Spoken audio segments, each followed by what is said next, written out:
6 ستمبر تاریخ پاکستان میں یوم دفاع پاکستان کے نام سے جانا جاتا ہے۔ اس دن ہندوستان نے اپنے ناپاک عزائم کے تحت پاکستان پر رات کی تاریکی میں حملہ کر دیا۔ ایک ایسا ملک جو قیام کے 18ویں سال میں داخل ہو چکا تھا، دشمن کو آنکھوں میں چھپتا تھا۔ اس بات کا واضح ثبوت ہے کہ ہندو لیڈر پاکستان کے قیام کو ایک سنگین غلطی قرار دیتے تھے اور وہ کسی بھی طرح اس غلطی کا ازالہ چاہتے تھے۔ ایک اور طبقہ یہ خیال تھا کہ پاکستان تقسیم کے بعد اپنے وجود کو قائم نہ رہ سکے گا اور دوبارہ متحدہ ہندوستان میں شامل ہو جائے گا، لیکن ایسا نہ ہوا۔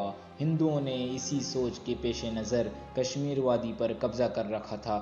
یوں ہندوؤں کا یہ قبضہ ایک حیوانیت کی شکل اختیار کر گیا۔ 6 ستمبر کی صبح 3:45 پر ہندوستان فوج نے ایک گولہ داغا۔ اسے اس جنگ کا پہلا فائر قرار دیا جا سکتا ہے۔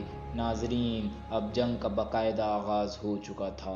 جنرل ایوب خان ان الفاظ کے ساتھ قوم سے مخاطب ہوئے کہ بھارت نے رات کی تاریکی میں بزدلوں کی طرح حملہ کیا ہے، لیکن وہ نہیں جانتا اس نے کس قوم کو للکارا ہے۔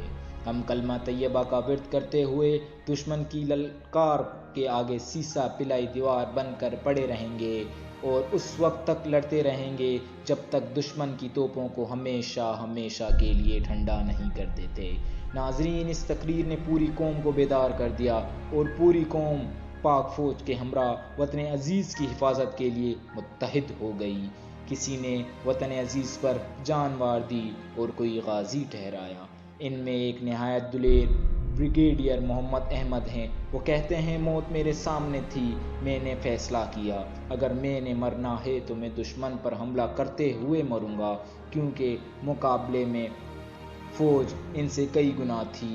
1965 کی جنگ میں شجاعت و بہادری کی نئی داستانیں شامل ہیں۔ شاعروں نے اپنے کلام سے مجاہدوں اور غازیوں کے لہو کو گرمایا۔ پوری قوم یکجاں ہو گئی۔ اس جذبے کو رہتی دنیا تک یاد رکھا جائے گا۔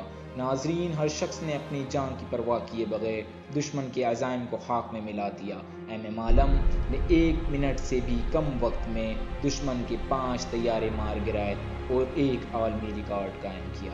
میجر عزیز بھٹی جو دشمن کے سامنے ڈٹے ہوئے تھے، میجر عزیز بھٹی اور میجر شفقت نے صرف 110 سپاہیوں کی مدد سے انڈین فوج کو 10 گھنٹے تک روکے رکھا۔ یونس خان شہید نے اپنے طیارے کو دشمن کی بیس پر ٹکرایا، جس سے دشمن کے 15 طیارے جل کر راکھ ہو گئے۔ یہ جنگ 17 روز تک جاری رہی اور دشمن جنگ بندی کے لیے اقوام متحدہ پہنچ گئے۔ پاکستانی افواج نے دشمن کے کافی بڑے علاقے پر قبضہ کر لیا تھا، لیکن اقوام متحدہ نے جنگ بندی کروا دی۔ اس جنگ نے پاکستان کو ایک بار پھر سے ایک نیا جوش عطا کیا اور شاندار ماضی کی یاد کو تازہ کر دیا۔ بدر، خندق، احد، تبوک سے لے کر پانی پت اور پانی پت کے میدان سے لے کر کارگل تک دشمن کو ہمیشہ ہمیشہ شرمندگی کا ہی سامنا کرنا پڑا اور مسلمان ہمیشہ فتح یاب رہے۔ ناظرین، اس موضوع کے آخر میں صرف یہ 2 لائنیں کہنا چاہوں گا۔ میرے وطن یہ عقیدتیں اور پیار تجھ پر نثار کر دوں، محبتوں کے یہ سلسلے بے شمار تجھ پر نثار کر دوں۔ پاکستان زندہ باد۔